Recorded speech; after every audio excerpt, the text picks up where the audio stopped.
Sa totoo lang, si Lester, siya talaga yung tumutulong sa akin, tsaka si Loie. Sobrang proud ako sa kanya.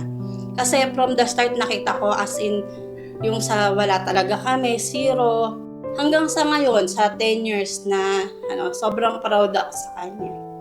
Yung wish ko lang, sana maging healthy siya. Ako nga po pala si Sherilyn Manalo Garzota. Ako po yung panganay sa aming tatlong magkakapatid, kay Loie tsaka kay Teteng. Start yan, naaalala ko, kasi di ba anniversary natin ay April 11, April 12, nag-message siya sa akin, sabi niya, ate, gusto mong sumama bukas? Sabi ko, saan?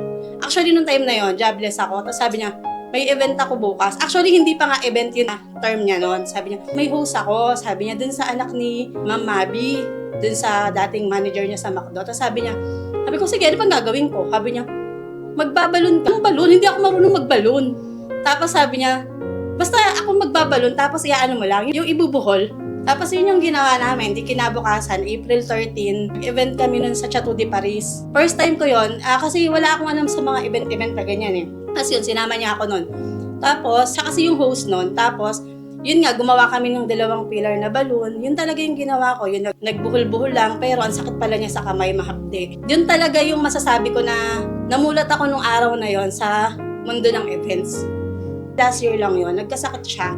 Alam naman ng lahat yon na nagkasakit talaga si Lester. Ako talaga yung sumama sa kanya sa bahay, kasama yung asawa ko, at yung mga bata. Actually, sa financial, wala talaga kasi wala naman din talaga akong pera. Kasi kay Lester lang din ako talaga naasa, tsaka kay Loie. Tapos kami yung nag-alaga sa kanya, sa araw-araw, nagpakain, naglilinis sa kanya. Lahat ng support, ginawa ko naman sa kanya. Basta inalagaan ko siya ng 8 months. Actually, parehas lang kasi parehas kami ng ugali. Yung hahangaan ko sa kanya, feeling ko proud din ako sabihin na ako ganun din. Kasi lahat kami laban. Hindi uso sa amin yung salita na hindi na po kaya, wala nang ganito. Paano gagawin, wala na? Hindi, kaya yan. Ultimo yung kahit patay na bulaklak, kaya pa niyang lumago. Parang ganun, kaya pa niyang mabuhay. Hindi uso sa amin yung salita na wala na, tapos na. Diba katulad nga nung, ate, wala na tayong paper plate, ganito, 100 lang yung dalan ko. Kaya yan, sige, bigay niyo yung plato, bigay niyo yung green plate. Sasabihin naman ng waiter, ate, hindi na pwede kasi kukulangin yung plato. Kaya yan, akong bahala. Yung parang sanay kami na, ang imposible sa amin, lahat kaya. Yun yung namin, parehas kami ng character sa part na yun. Actually, from 2016 hanggang ngayon, magkasama talaga kami Magkasama kami through ups and downs. Pero yung nakita ko talaga siya ng dedication niya, talagang pag gusto niya, gusto niya. Wala akong pakialam kahit ganito, basta gusto ko. Pag gusto ni Lester, gusto niya talaga. Pero worth it naman talaga. Yung pag sinabi niyang gusto niya, hindi ako nagsasalita kasi nagtitiwala ako. Pag sinabi ni Lester na gusto niya, kaya niya yon. Bilang ate, katulad nga ng sinabi ko, sa financial, wala talaga ako masusupport sa kanya. Pero yung support ako sa kanya sa event, since 2016 sa pagluluto, kahit dumating yung time na nag-aaway kami or meron kasing dumating sa amin na nagkasamaan talaga kami ng loob. Pero pagdating sa trabaho, andun pa rin yung professionalism namin. Ako, kahit nagkaroon kami ng tampuhan or galit, hindi, nakapag-sorry naman kami sa isa't isa. Pero yung support ako sa kanya na kahit magkaaway kami, parang labas sa trabaho yun Parang magkaaway tayo, pero nagluluto pa rin ako sa event.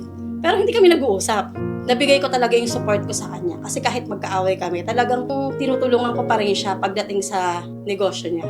Sobrang proud ako sa kanya. Kasi from the start nakita ko as in, yung sa wala talaga kami, zero. Kasi dumating sa part na, alam mo ba, nag-e-event kami, hindi ko makakalimutan yun sa part ng Las Piñas, tapos nag-event kami doon, nag-i-start pa lang kami noon. Umuwi kami ni Lester. Actually, madaling araw pa lang nandun kami. Alam mo kung saan kami natutulog? Kung mape-play ngayon sa video, makikita yun, natutulog lang kami sa lapag.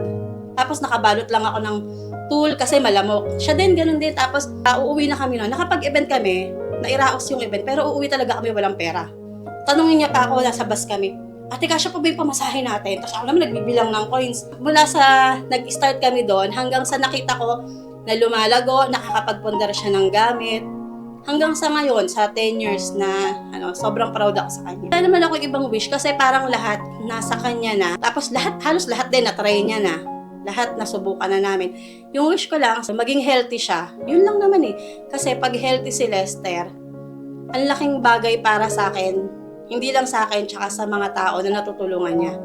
Kasi actually, sa totoo lang, si Lester, siya talaga yung tumutulong sa akin, tsaka si Loie. Kasi wala talaga akong work na since 2013, hindi na ako nag-work. Parang yung buhay ko, binigay ko na lang sa events. Yung ano ko sa kanya, good health lang. Na-inspired ako pag nakikita ko siya na nakakatulong sa iba. Or nagbigay sa kanya ng lakas para lumaban. Kasi wala na siyang pera eh. As in, zero talaga siya. Buti na lang, nandyan talaga si Loie kasi siya talaga nag-support. Tinulungan niya talaga si Lester na bumangon. Kasi nung time na yon, naglaylo ako eh. Ngayon lang ako ulit bumabalik.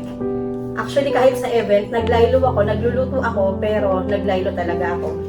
Pero, dun sa time na yon, nakita ko siya na nagsikap talaga siya para makabangon. Actually, para ma-achieve yung lahat nung nawala sa kanya. Tsaka para mas mag-grow pa siya. Lagi niya kasing purpose para may mas matulungan pa siya. Gusto niya talaga magkapera. Kasi hindi naman porket gusto niya magkapera, mukha na siyang pera. Actually, hindi niya naman nagagamit lang sa kanya yung pera niya. Tinutulong niya rin talaga yon. Tapos, sa tulong ng mga tao, ng mga naging unang intern niya, tapos yung pangalawang batch, tapos kayo, sa tulong niyo lahat, talagang nakikita ko kung paano mas lalo pa silang nag-grow ngayon. Sobrang proud ako sa kanya, alam niya naman yan. Though, hindi din kasi ako showy eh. Hindi din ako katulad ni Loie na ganito. Pero deep inside my heart, talagang mahal ko naman sila. Tsaka proud ako sa kanila. Alright, thank you so much po sa inyong mensahe and really appreciate your time and effort po sa inyo. And let's proceed with our fast talk. Kung ano po ang pumasok sa inyong isipan, ayun po ang agalang isasagot. LM Wedding and Events sa isang salita. Magaling. Si Sir Lester bilang kapatid sa tatlong salita. Magaling, matalino, madiskarte. Pinaka-proud moment ninyo sa kanyang bilang CEO ng LM Wedding and Events. Umabot kami sa 10 years kasama yung makakapag-hotel na, yung ganito. Proud ako kasi nakakapag-hotel na kami tapos nakakasama na yung mga tao kasi dati kami lang eh. Isa sa pinakakahangang-hangang bagay na nakita ninyo sa kanya habang nagpapagaling sa isang taong illness. Lumalaban talaga siya. Favorite memory ninyo kasama siya sa pamilya at sa business? Yung tumae siya sa Baguio. Kasi wala kasing CR eh. Hindi niya na talaga kaya. Hindi ko talaga makakalimutan yun. Kung LM Wedding and Events ay isang kulay, ano ito? Black.